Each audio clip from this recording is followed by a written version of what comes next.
You found one?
We have backups. But we can fix it if that becomes an issue, but I think it has to be. Pretty sure it's gonna Yeah. put around. It's supposed to anti-cheat you, right? Yeah, there's that stupid building. It's in the way. I'm not kidding. Steve. Oh, we got it! We got it!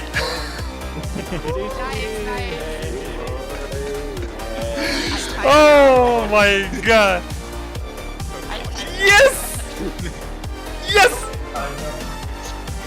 Oh my god! Go pick it up. Invoke! Pick it up in the chat. Invoke is here! Invoke is here in chat! He just sent 420 bits! Oh my god! You're crazy, Invoke! Where are you, Invoke? Get on! What? I'm not gonna pick that up. I am not gonna pick that up. I am not gonna pick that up. You can pick it up if you want to. I am not picking it up. And move it over one block of Someone is gonna redeem cactus it. And then I have to cactus it. I'm not gonna pick it up. What direction do we fly? Oh my god, we actually did it. Just because of the pack dice. Hey guys, this is going to be a quick video about how to get the bedrock item. As you guys have seen, probably Earth Computer's video, and if you haven't, go watch his video. It's in the description. This is just going to be the quick and simple showcase of how to improve the setup that you can see actually here behind me. If you have watched Psycraft speedrun or Hekade speedrun, when we actually competed to get the bedrock as fast as possible, this was the device we actually used. And I will go through the quick details of how the machine works and what you need to look out for, so that in case you want to actually do what is called to obtain the item in survival, you need to look out for a couple of details and quirky things that can actually prevent you from getting the item. So I'll go through it quickly, and I won't waste your time, so let's get on with it. Here it is, the first setup. This is the setup that actually uses some TNT here. It spawns TNT using these TNT spawners. And given that it's using TNT spawners, some people don't like that. So there is an equivalent version here, over here, with regular TNT. The regular TNT is basically placed, and it's 160 blocks away from the player, which is standing over here. So you can't see that TNT, and it doesn't lag the client. However, it lags the server, so you can't really prevent that. And it's actually required because you want to actually get a huge lag spike, but up till the huge lag spike, you don't want to have a lot of lag, especially on the client. So you barely have enough chance to actually maneuver your player to get into position and whatnot. So if you go back here to the regular version, which is basically the one that probably most people will use, because this is probably only going to be used by enthusiasts such as Bismuth or Doug. This is also this system over here also is renewable, so you can actually use this to get multiple TNT if you want to use safe state multiple times. I'll get to that a little bit later, but the gist of it is there is a platform here for the player to shoot the pearl, and it lands somewhere over there. And in the back here, there is the TNT system. This TNT system is basically sending TNT into lazy chunks. And there is a clock over here that basically sends a specific amount of TNT into the lazy chunks, and it takes a certain amount of time to charge the system up. You need to adjust this amount by looking at how much lag your server can handle. You can't predict how much your server can handle until you've tested it. I will go through how you can test the lag of your server and check what the limit is, because if you put the limit too high, you will crash the server and you won't get the bedrock. And if you put the threshold too low, then you won't be able to get to the bedrock, because you need a specific amount of time to get the item. Anyways, we'll get through all those details. Let's actually go to the first step on how to choose a gateway in where you can actually build this device into. Here I have inserted the seed, and here I'm going to specify a large number of gateways. So 30 gateways should be displayed. After giving the information, let's just pick the first one here, and by just simply copy pasting this TP command, we can go there. But before going there, given that you don't actually know if you have explored this location before, it is quite impossible in survival vanilla to check if a chunk have been populated or not. It requires that you have never populated or never visited this location. And the only way to do this is to use carpet. Carpet both on the client and the server. Use as up-to-date client and server as possible. You can find the carpet, both the client and the server, in the description. I will show you guys the carpet rule that you need. Carpet chunk debug. This is a requirement. Chunk debug is going to help you by providing you the information that you need to be able to see if the chunk have been populated or not. This carpet rule needs to be set to true. Then you need to have the carpet client. You can press F6 and this opens the chunk debug. You can start the chunk debug. You zoom out with your scroll wheel. You set the minimap to follow, and you can now see there's a chunk debug as a minimap at top right. So now what we're going to do is basically paste in this command to be able to TP to the location. But before we do that, we need to check the autosave. Let's just look at the autosave info. You can do that by carpet rule autosave info. You can see here in 254 ticks, the autosave will come, and after the autosave have passed, we should teleport to the location. So it's about to happen. There it is. The autosave have now passed. After this countdown reaches 0, it goes back to 900. So now we can teleport to this location. So now you can see that this pattern of chunks are being radiated outwards. This means that this chunk that we're standing inside of is now completely fresh, and we can actually place chunk save state books into this. This is a book or is a shulker box with books of strange symbols inside of it. If you don't know what this is, I can link you the Earth Computer's chunk save state video. You can also get yourself book banned if you're not using if you're not using carpet client and carpet server. To not get book banned, you can also use the carpet disable book ban. This carpet rule makes sure that you actually don't get book banned, and it's kind of a useful thing if you're actually carrying a bunch of these book bans all around. And after you have teleported this chunk, with a prepared shulker box that you can place at least 2. 3 is optimal. After you've placed these books, you now know that this chunk is completely safe stated. You won't be able to see the gateway, not until you fly away, and this is what we're going to do. You can even see that there is chunks being generated at the top here. Brown and purple means the brown is generating and purple is populating. So we're flying away a little bit, and after we have flown away, we're going to wait for another autosave. You can even see that the generation is happening all around. And after we teleport in, let's just wait for the autosave. Actually, let's just drop in. You can actually see the books are gone. We actually have placed them here before, as we saw, but now the books are gone and we don't see any gateways. And this is a problem that Matthew needs to solve in his tool. I will describe this in the shortest way as possible. Gateways only spawn if the generation code allows for the gateways to spawn. Usually they spawn somewhere in the, let's see here, southeast area. So it should have spawned either here or here or here, but it didn't spawn.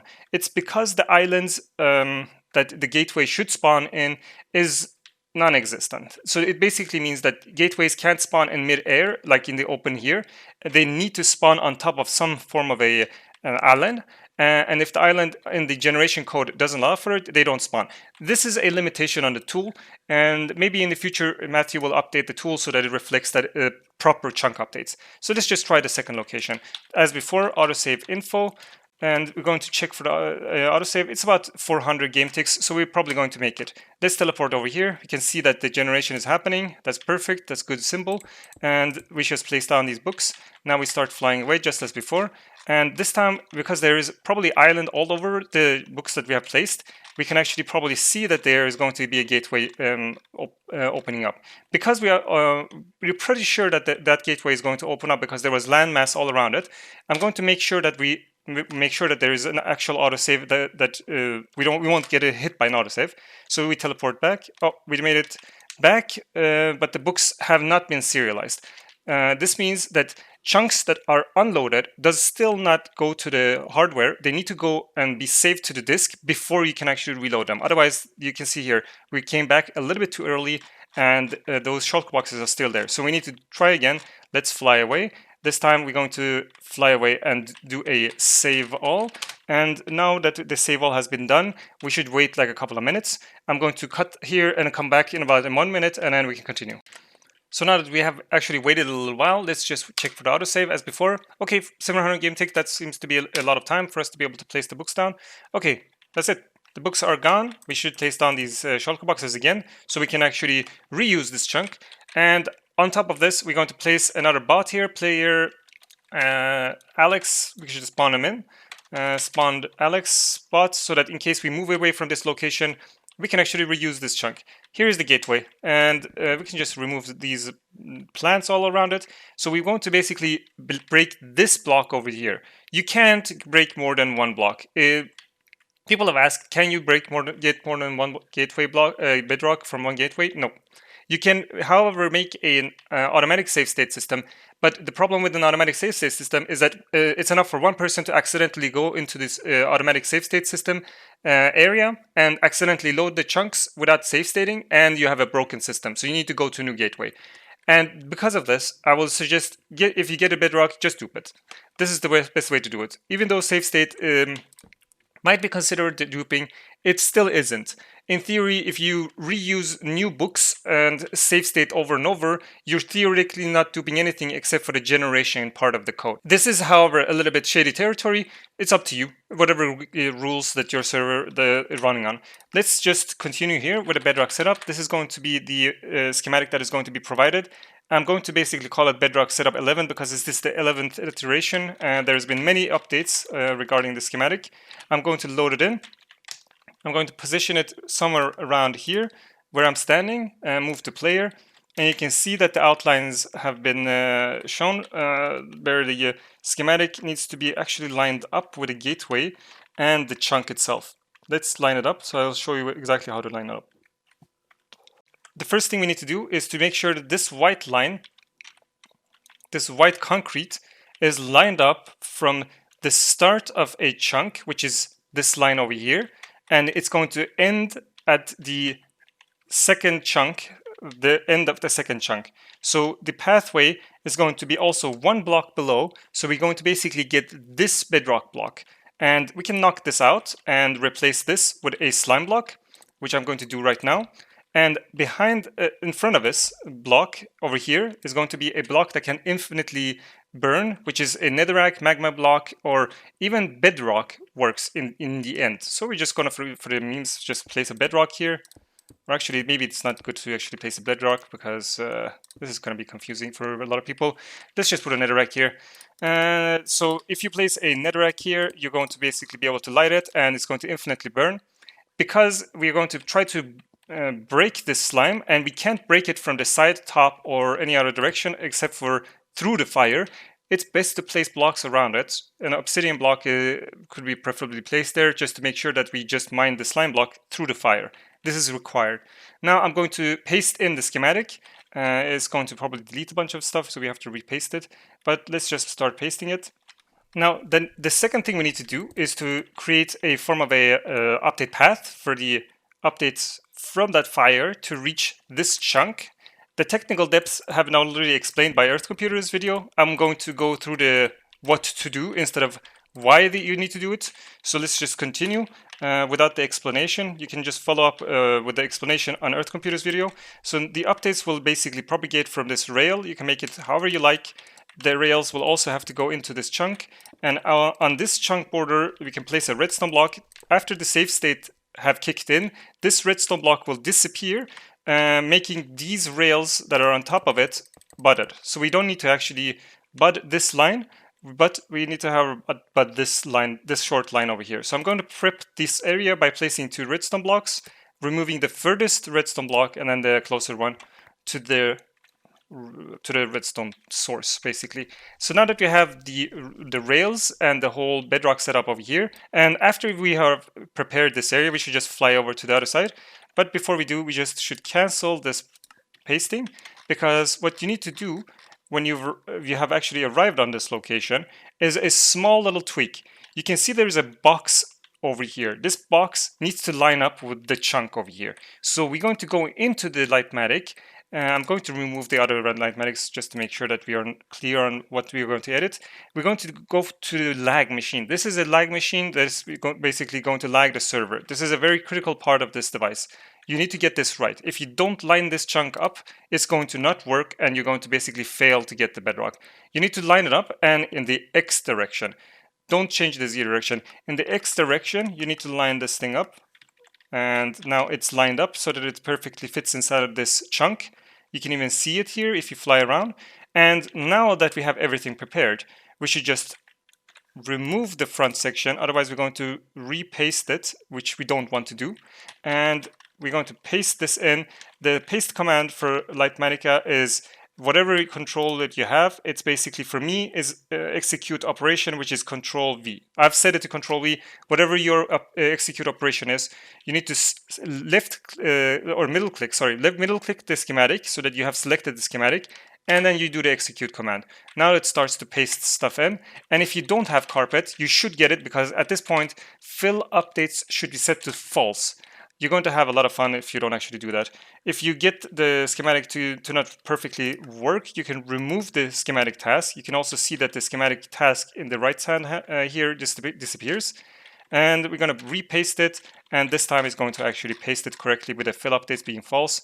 And a lot of TNT will actually start blowing up because I didn't set the fill updates to false. This is what happens if you don't set the fill updates to false.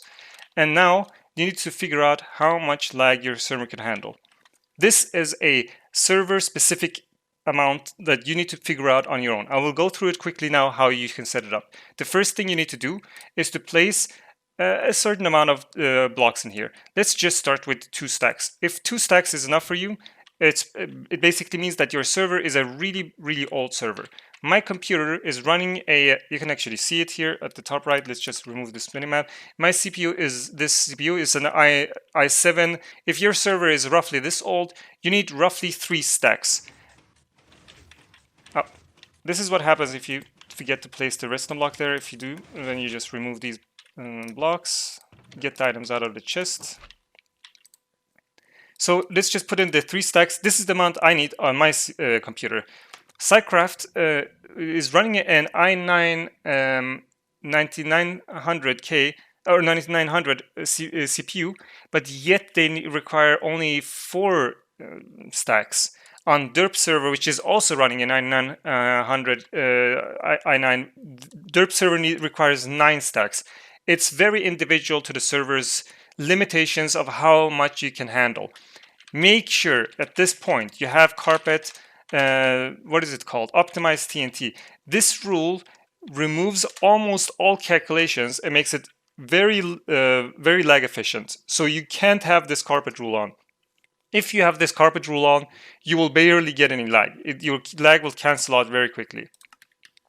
Let's continue for the amount actually on that this server can handle. But just for demonstration, we're going to use 1 stack just so you can see what happens if the lag is too short. Let's go over to this location. When I'm at this chunk, with the render distance 16, you can see the render distance by having this number 1089 or something. This is basically render distance 16. If you have render distance 12, you get 650, and render distance 10, I think it's 400 and something.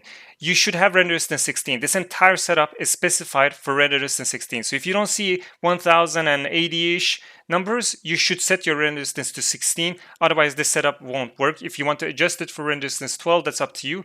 I won't be able to figure out how to do the render distance 16 down to 12 because the Pro alignment system and everything have to be redone.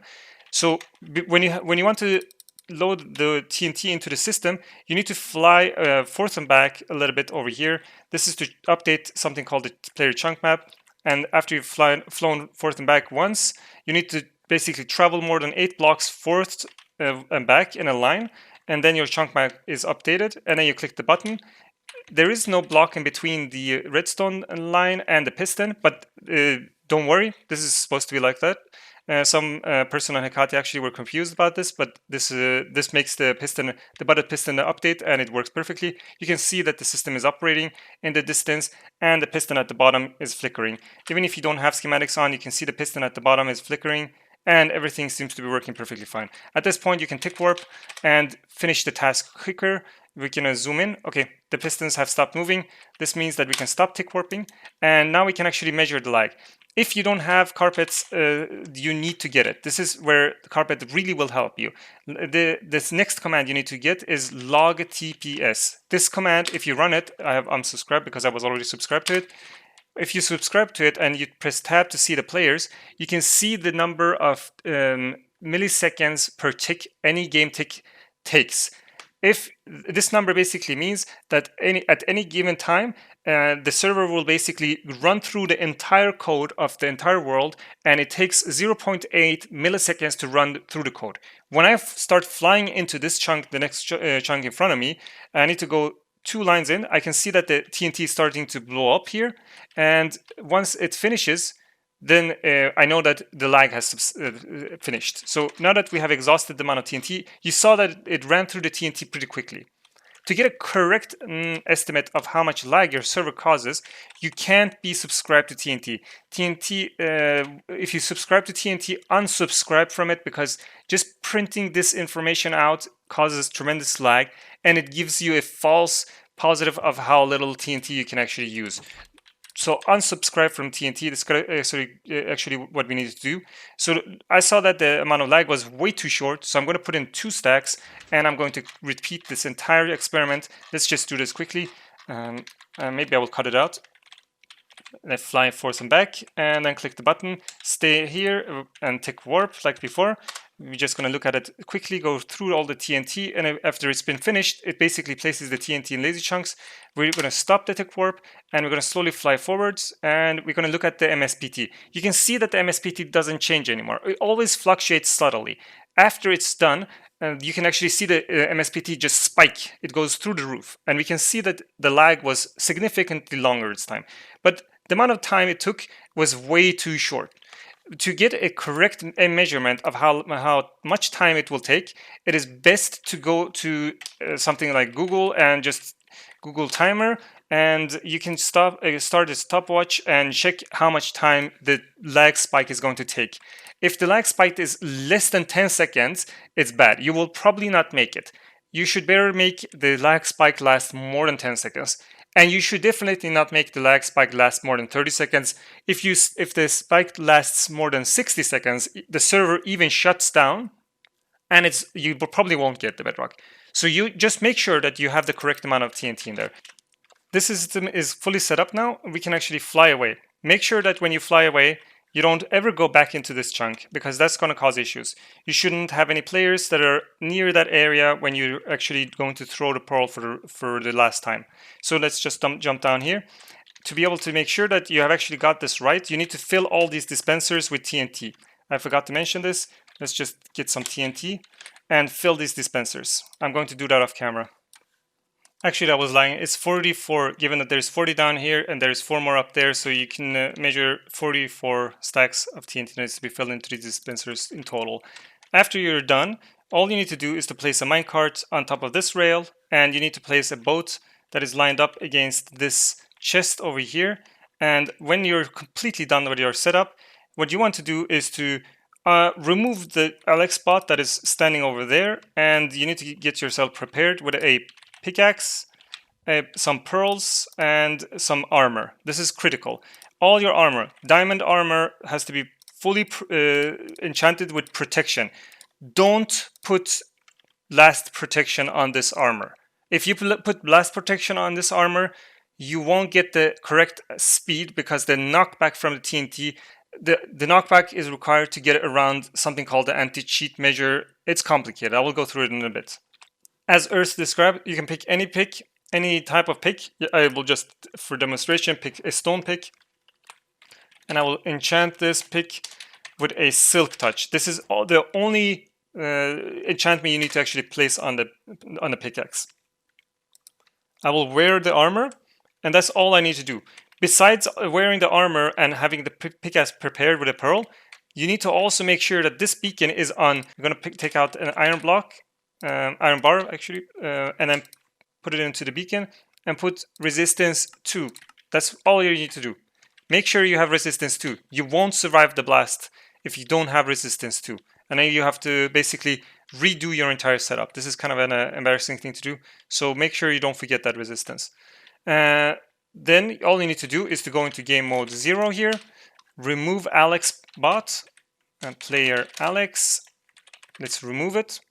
And now we just, as before, have to wait, because that chunk needs to properly unload. And in the meantime, I'm just going to regenerate my health and my hunger, so that we're actually at full health when we actually attempt this, because you need to be at full health or you will die. Now that we have waited for Alex to unload that area properly, and we have regenerated the health to max, we can throw the pearl, and we need to now, the only thing we need to do is to get inside of that minecart. And then we need to prepare for getting that item, the bedrock item, in the far distance.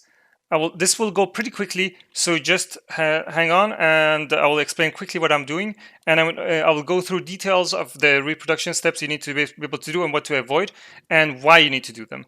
Let's just throw the pearl, and then you need to get inside of this minecart and get out of it. That's it. And then you can line yourself up in this direction. There will be TNT coming down.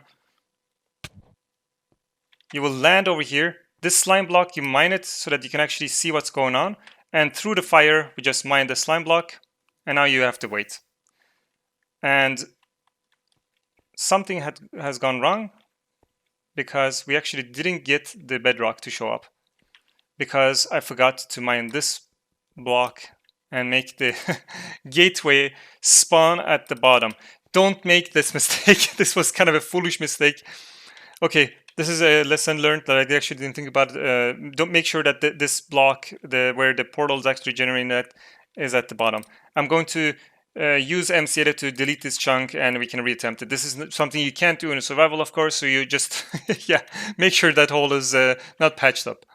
Just as a clarification how to do this, you need to first shut down your server. Then you need to go into MC Edit, and this is going to be done by just using any MC Edit. I'm using MC Edit 1.0. I'm going to show you guys exactly how to do the MC Edit as well from start to finish. If you want to do this in your creative world as a test setup, in case you accidentally loaded your chunk by accident and you want to patch it, you need to open the file, navigate to the world that you're running your test on. In my case, it's somewhere over here in the servers, and I'm going to delete the file by going to the level.dat. I'm going to go into the end dimension. I was somewhere close to spawn, so I will probably locate it over here. You can even see that I'm standing right next to the machine. That seems like the correct setup. Is this correct? This is not the correct setup. You can actually see it here. We didn't have any fences on the version I had. So this is not the correct location. Let's go somewhere else. This seems like the correct location. This is basically the Alex bot that logged off over here. This is the setup we had. We can even see the hole that we did a mistake on just a couple of minutes ago. And we need to select this chunk by just selecting some blocks. Or you can actually tab out and look at the minimap overview and just select the chunk. You need to delete this chunk. It will tell you that this will be deleted without any rollbacks or any regrets, then you need to close or you need to just shut down MC-Edit. I'm going to shut it down, but if you want to reattempt this deleting of this chunk, you can keep it closed in this tab so you can go back into the world. You can't, however, be in the world while you're running the server. So either close the world or just exit MC-Edit. Then you can restart your server. This is a recording from a couple of days later, and after investigating what was going wrong in the previous attempts, sometimes it worked, sometimes it didn't, and I was quite curious, and I didn't want to actually publish a video without fully understanding myself what's going on. But apparently when the player is landing right here, there's a small corridor of space 27 blocks out towards this direction, roughly to somewhere over here.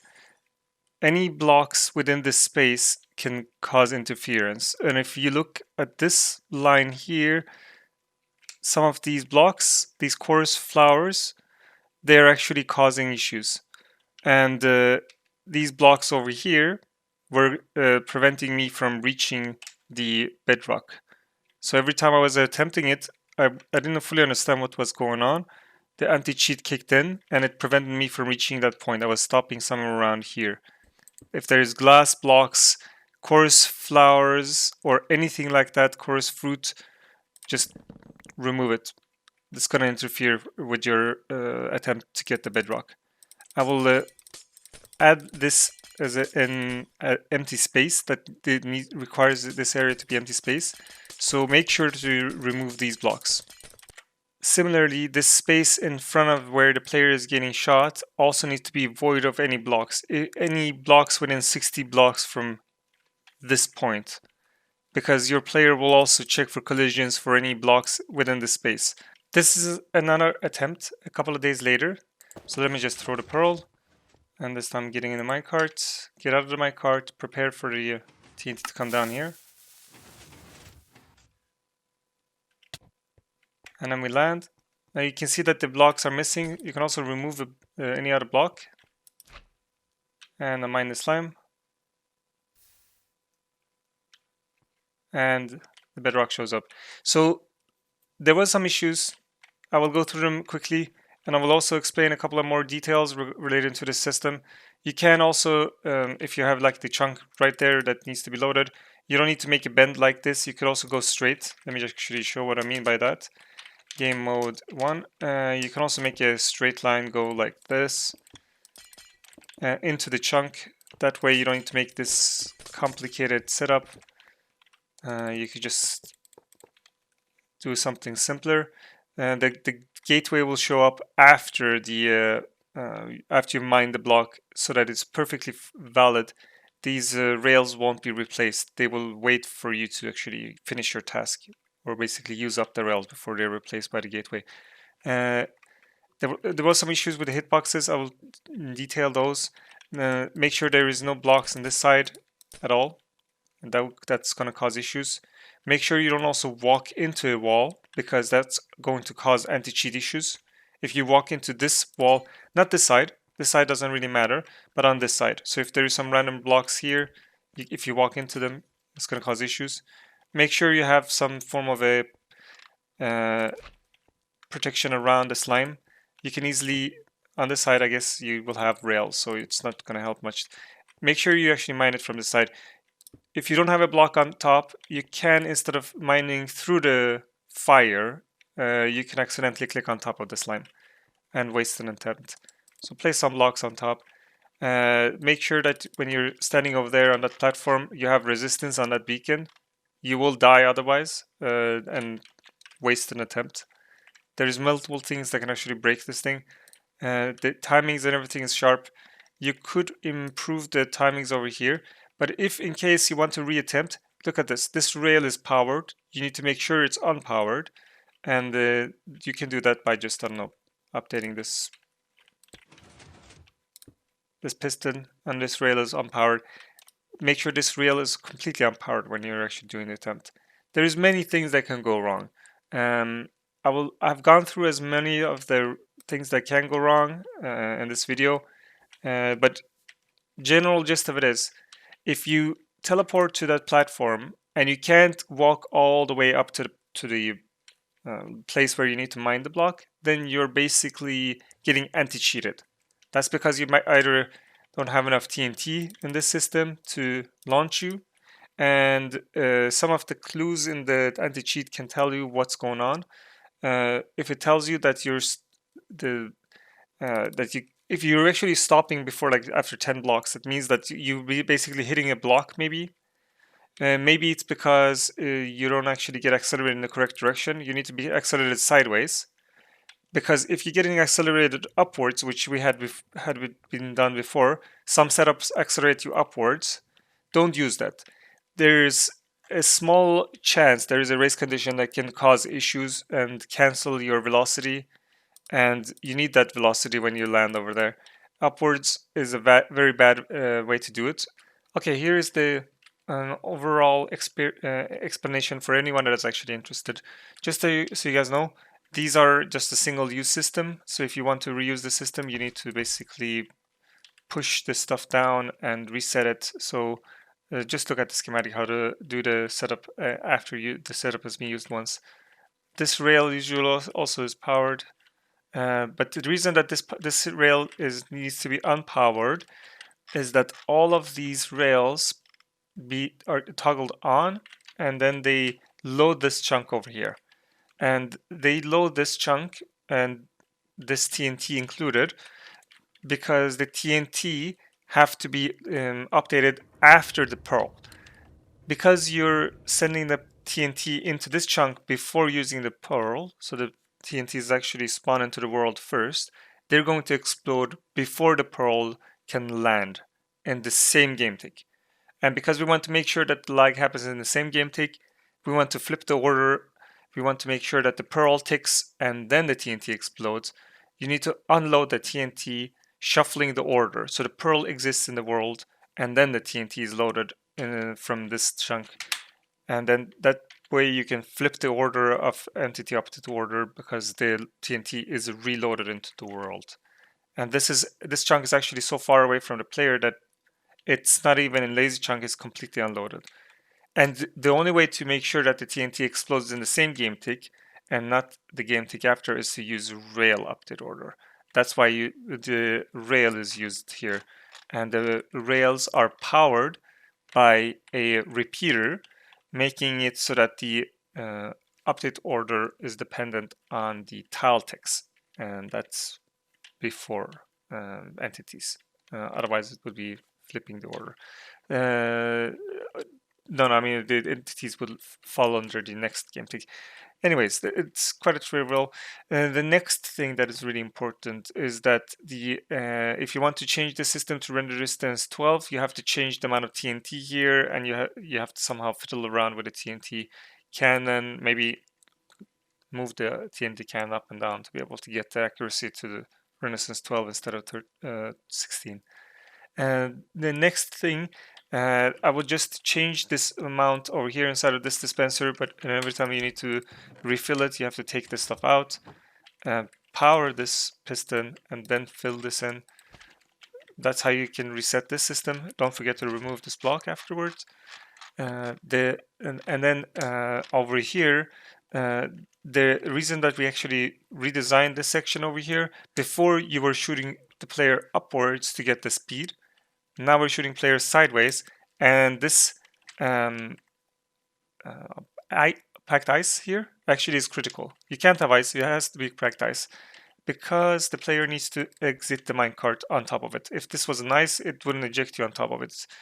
Minecarts only eject you on full blocks. Packed ice is a full block, not ice. And the ice is needed because you need to get more speed moving sideways, and standing on ice gives you actually acceleration sideways, and it doesn't prevent you from going sideways. Like it's something to do with friction and whatnot. So if you use, if there was blue ice, it would actually be better than packed ice. But anyways, that needs to be packed ice. And the last thing is this block over here. It's kind of funny, but when you land over here, the game actually checks for anti-cheat measures. And if there's any blocks in this path in front of you, before there was these 3 cores plant thingies, I removed them, and then all of a sudden the anti-cheat stopped preventing me from moving forward. those 3 blocks over there prevented me from walking forward because they prevented the player's speed. They canceled the player's speed. So if you want to know what's going on, everything that is interesting about why the anti-cheat needs to be overcome happens in this line of code in the net player handler server in the process player movement packet. Let's go over there. I've basically made a mess out of it just to be able to understand it. And this is how I understand the code. Like I usually just insert a ton of checks, and that's how I figure out how the code works. Here it is. And this is the method process player. This process player packet. This one includes the rotation, the movement, and rotation and movement together. Also jump packets. So why is shooting the player upwards bad? It's because of this line of code here. Let me clean up the code which I've added. This jump, if the player on the server is standing on the ground and the player packet is received, this is a packet being received by the server saying that the player is jumping, and there is a packet from the server, from the client sending to say that I'm jumping, going upwards, then you're jumping, and the server then nullifies your speed. If you look at the jump stats, this says that you need to accelerate the player upwards, and if you look at the amount that you jump is about 0.4 something, living base. Somewhere over here you can find the exact acceleration that jump motion. Here it is. This is the amount that will be replacing your old speed vertically. So if you jump, it basically replaces it by this amount, and you nullified all the speed that you have, and that's not so good. So the gist of it is, don't shoot the player upwards to get the acceleration. And why is this interesting? Why do you need to get acceleration? That can be found further up over here. So this speed is the speed of the player on the client, not on the server. On the server, sorry, on the server. The server calculates the speed of the player, and then it places this number at the D10. Server player speed. Let's just call it that. This is the client's player speed. Client player speed. So the client's. Oh, let me just.